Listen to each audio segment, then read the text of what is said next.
listos para comenzar Noticiero RNA Edición Internacional. Tenemos mucha información de lo que ha pasado en el mundo para que usted la conozca a través de nosotros. Comenzamos con nuestros titulares. A pesar de las prohibiciones impuestas por Estados Unidos a las compañías tecnológicas, el gigante chino Huawei recibe apoyo de los usuarios. El embajador norcoreano ante la Organización de las Naciones Unidas hizo un llamado a tomar medidas urgentes con miras a la estabilización de las relaciones con Estados Unidos. Parte del estado de Oklahoma, en los Estados Unidos, se ha inundado debido a las fuertes lluvias, provocando cierres de carreteras y personas atrapadas en sus hogares. La expresidenta de Argentina, Cristina Kirchner, enfrentó su primer juicio, acusada de corrupción. En las posibles elecciones adelantadas en Venezuela, el gobierno de Nicolás Maduro buscaría desarticular la Asamblea Nacional y confundir a la comunidad internacional, según los expertos. El Consejo Permanente de la OEA aprobó una resolución que insta al gobierno de Nicaragua al avance en el diálogo con la oposición y al cese de las violaciones a los derechos humanos.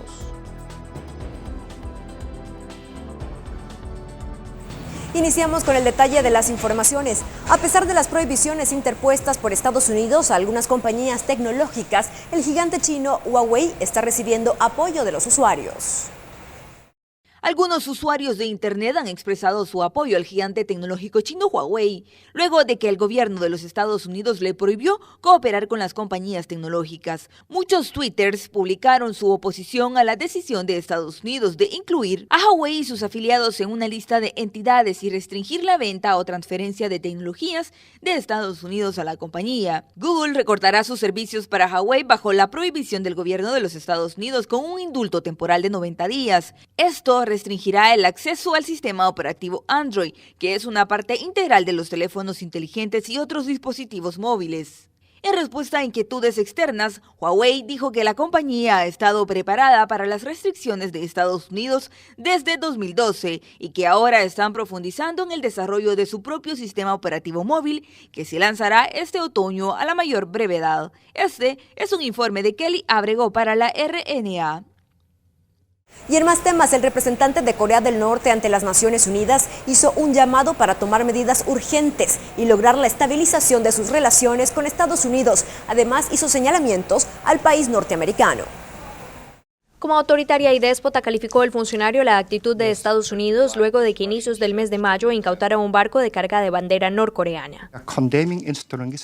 Condenamos en los términos más enérgicos este acto político contra nuestro buque de carga, porque este incidente es solo producto de la política hostil extrema de los Estados Unidos contra la República Popular Democrática de Corea. La inconformidad norcoreana se genera después de que el Departamento del Tesoro estadounidense justificara la confiscación como resultado de la violación de sanciones impuestas por la ONU y Washington al gobierno de Kim Jong-un.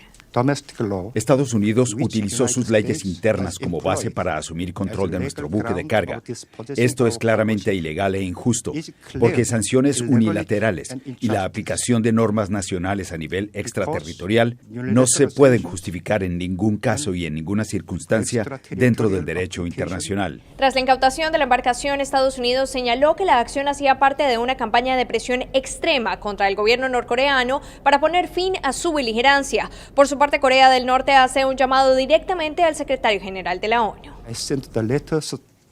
Envié misivas al secretario general para informarle de nuestra posición y para solicitarle que tome las medidas necesarias para contribuir a la estabilidad en la península de Corea. Asimismo, en sus declaraciones, el diplomático insistió que su país mirará con cuidado cada movimiento de Estados Unidos e insistió en la importancia de que retorne el buque incautado, el cual, según Washington, contenía carbón ilegal. Laura Sepúlveda, Voz de América, Nueva York. Y siguiendo órdenes del presidente Donald Trump, un ex abogado de la Casa Blanca no asistió a una citación realizada por la Cámara de Representantes en la comisión liderada por los demócratas, y esto obedece a una dinámica para hacer frente a la oposición. Continúa la batalla entre la Casa Blanca y los demócratas en el Congreso. Solo este mes, 3 altos funcionarios que aún trabajan en la mansión presidencial o que ya se retiraron, ignoraron citaciones a declarar ante comisiones de la Cámara de Representantes. El último en hacerlo fue el exabogado presidencial Don McCain. Cuando esta comisión emite una citación, aunque sea a un asesor senior del presidente, el testigo debe presentarse. Nuestras citaciones no son opcionales. El señor McGahn tiene la obligación legal de estar aquí durante esta cita. Si no enmienda de inmediato su error, esta comisión no tendrá más remedio que forzar la citación contra su voluntad. El presidente de la Comisión Judicial expresó así su disconformidad con McGahn y amenazó con denunciarlo por desacato. Con estas citaciones, los legisladores demócratas buscan esclarecer si el presidente Trump cometió obstrucción a la justicia durante la investigación de la trama rusa, pese a que el fiscal especial al frente del caso no exculpó al presidente de ese presunto delito. Sí lo hizo el fiscal general William Barr, nombrado por el mandatario. Solo este mes, el mismo Barr y el secretario del Tesoro Steven Mnuchin se negaron a declarar en el Congreso bajo petición de los demócratas. Lo hemos tratado durante 2 años. Han gastado casi $40 millones en ello. Creo que han testificado 500 personas. Dimos 1.400.000 o 1,5 millones de documentos. Y después de todo dijo que no hubo colusión. Ahora lo que pasa es que los demócratas quieren que se repita, pero ya fue suficiente para nosotros y para el país. El presidente justifica así que él mismo ordenara a McGahn que no acudiera a su citación ante la Cámara de Representantes. También que haya apelado este martes el fallo de un juez federal que obligaba a una asesoría financiera a entregar las cuentas del presidente a petición del mismo ente liderado por los demócratas en el Congreso. Trump es el único mandatario en los últimos 40 años que no ha presentado sus declaraciones de impuestos para cumplir con una tradición de transparencia. Bricio Segovia, Voz de América, Washington. Y siempre en los Estados Unidos, buena parte de Oklahoma está inundada debido a las fuertes lluvias, registrando cierres de carreteras y personas atrapadas en sus hogares. Parte del estado de Oklahoma en los Estados Unidos se ha inundado debido a las fuertes lluvias. El Departamento de Transporte de Oklahoma cerró la carretera interestatal 40 en El Reno, a unas 25 millas al oeste de la ciudad de Oklahoma debido a la marea alta. El Servicio Meteorológico Nacional dice que hasta 13 centímetros de lluvia habían caído desde el lunes. En el noroeste de la ciudad de Oklahoma, los servicios de emergencia rescataron a varias personas de sus hogares. El sitio web del Centro de Predicción de Tormentas del Servicio Meteorológico enumeró 37 informes de tornados el martes en Oklahoma, Kansas, Missouri y Nebraska. Además, emitió una alerta de inundación repentina. Las autoridades establecieron refugios para las personas desplazadas por las inundaciones y advierten que se esperan más lluvias. Este es un informe de Kelly Abrego para la RNA. Y estamos de regreso con ustedes para compartir más información.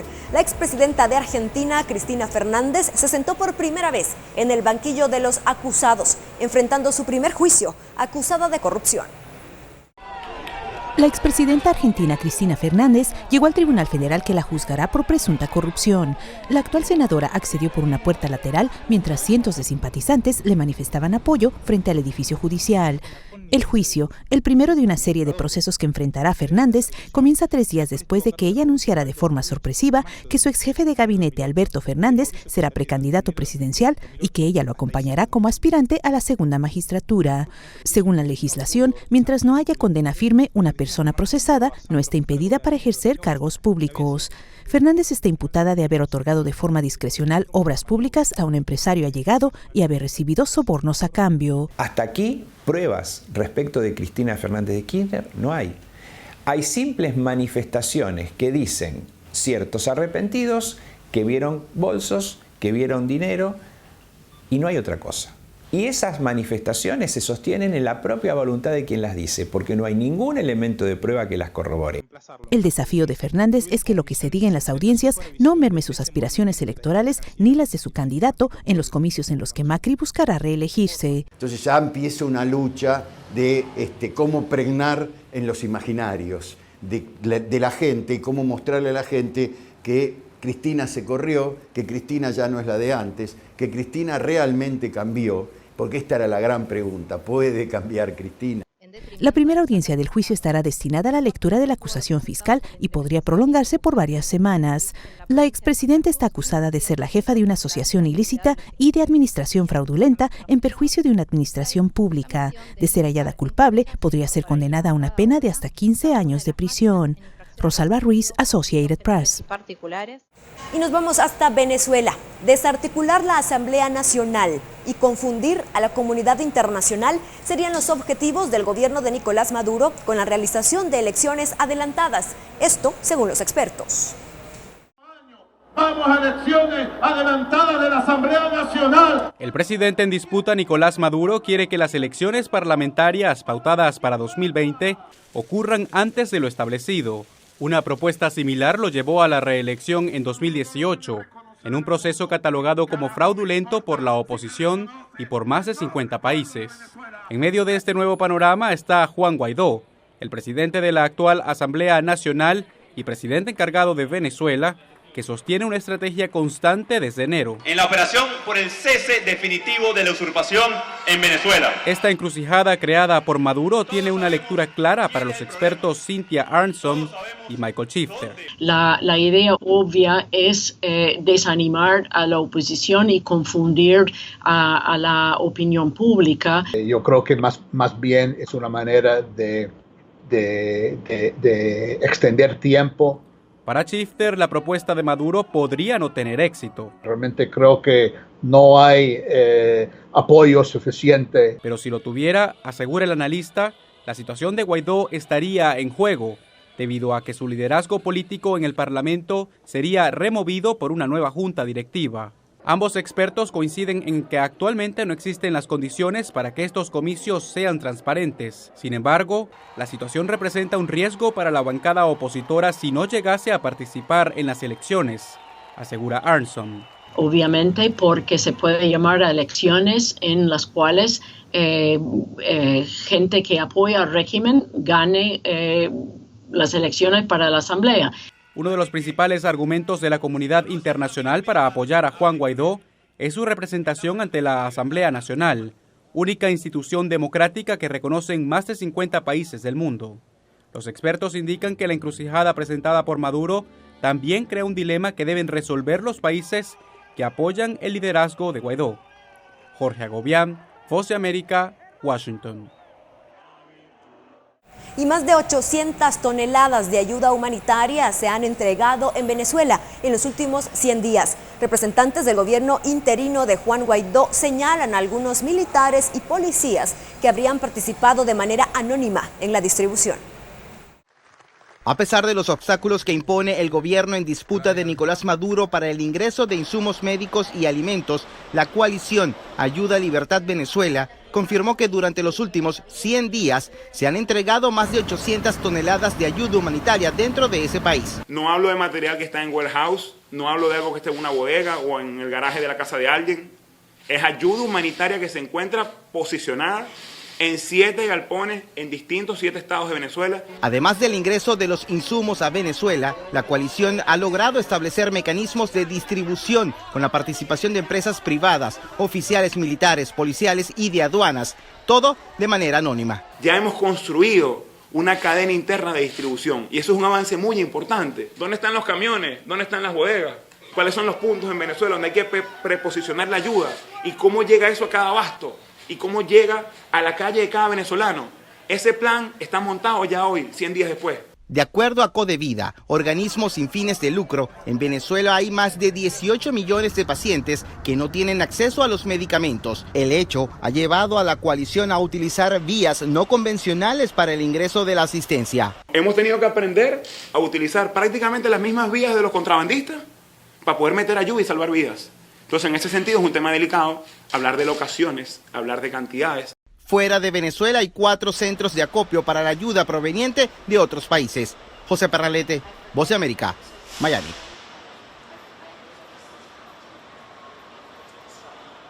El Consejo Permanente de la OEA aprobó una resolución que insta al gobierno de Nicaragua a avanzar en el proceso de diálogo con la oposición y, sobre todo, a cesar las violaciones a los derechos humanos. En esta sesión del Consejo Permanente de la OEA se aprobó la resolución sobre Nicaragua con 20 votos en favor, 3 contra y 10 países que se abstuvieron, entre ellos los países del Triángulo Norte y diferentes países del Caribe. Una resolución que quiso dar un mensaje muy claro y fuerte a Nicaragua para que se pueda volver al diálogo y para que se pueda salir de esta crisis que lleva más de un año. De hecho, entre los varios puntos, la resolución pide elecciones libres, la vuelta de la libertad de expresión y de prensa y la liberación de todos los presos políticos. Para Carlos Trujillo, el presidente del Consejo Permanente, esta resolución ha sido un éxito. No lo logramos ni hacer en Venezuela y lo estamos haciendo hoy en día sobre Nicaragua. Yo creo que la paciencia de la comunidad internacional se está acabando, tiene que haber avances. Sin embargo, para Nicaragua, esta resolución es simplemente una injerencia en los asuntos de un otro país y, según las palabras del viceministro de Asuntos Exteriores, Nicaragua ya estaría cumpliendo con diferentes puntos de la resolución. Por ejemplo, que irá a liberar todos los presos políticos para la mitad de junio. Y hablando de Eddie Montes, el ciudadano estadounidense que murió en un cárcel nicaragüense en el pasado fin de semana, el viceministro dijo: lamentamos los sucesos del 16 de mayo recién pasado en el sistema penitenciario nacional, donde como resultado de un amotinamiento falleció el preso Eddie Montes Preslin, cuando intentaba arrebatarle el arma de reglamento a un funcionario penitenciario, que además resultaron con heridas y lesiones 21 funcionarios penitenciarios. Esta resolución, según la embajadora de Canadá, marca una línea muy clara, marca una posición de la OEA que afirma será muy importante durante la Asamblea General de la OEA en Colombia al final de junio. Jacopo Luzzi, Voz de América, Washington. Gracias por continuar con nosotros. Nos vamos hasta Japón, donde la policía ha desarrollado una aplicación para teléfonos inteligentes que está siendo utilizada sobre todo por mujeres para protegerse de asaltantes de trenes. Una aplicación de teléfono inteligente desarrollado por la policía japonesa está siendo ampliamente descargada por mujeres que intentan protegerse de los asaltantes en trenes. La Policía Metropolitana de Tokio creó la aplicación DigiPolice hace 3 años, pero la función para espantar a los abusadores se agregó hace unos pocos meses. Como resultado, hubo un aumento masivo de descargas, más de 220,000 veces. En Japón, las mujeres a menudo se enfrentan al acoso sexual en trenes y otros lugares públicos. Generalmente tienen miedo para pedir ayuda. Con la aplicación, las víctimas pueden presionar un icono para producir un mensaje que dice: hay un grupo aquí, por favor, ayuda. Con otra pulsación, el mensaje se vuelve rojo y una voz dice repetidamente: por favor, deténgase. Los abusadores en Japón pueden enfrentar hasta 6 meses de cárcel o una multa de hasta $5,000. Este es un informe de Kelly Abrego para la RNA. Y en Alemania dio inicio el juicio en contra de una red nacional de prostitución que involucraba personas transgénero de Tailandia. El juicio de una red nacional de prostitución que usaba personas transgénero de Tailandia comenzó el martes en el Tribunal Regional de Hanau, en Alemania Occidental. 5 supuestos operadores de burdeles, 4 mujeres tailandesas y un ciudadano alemán están acusados. Se dice que los 5, junto a otros cómplices, llevaron de contrabando a las prostitutas a Alemania en avión.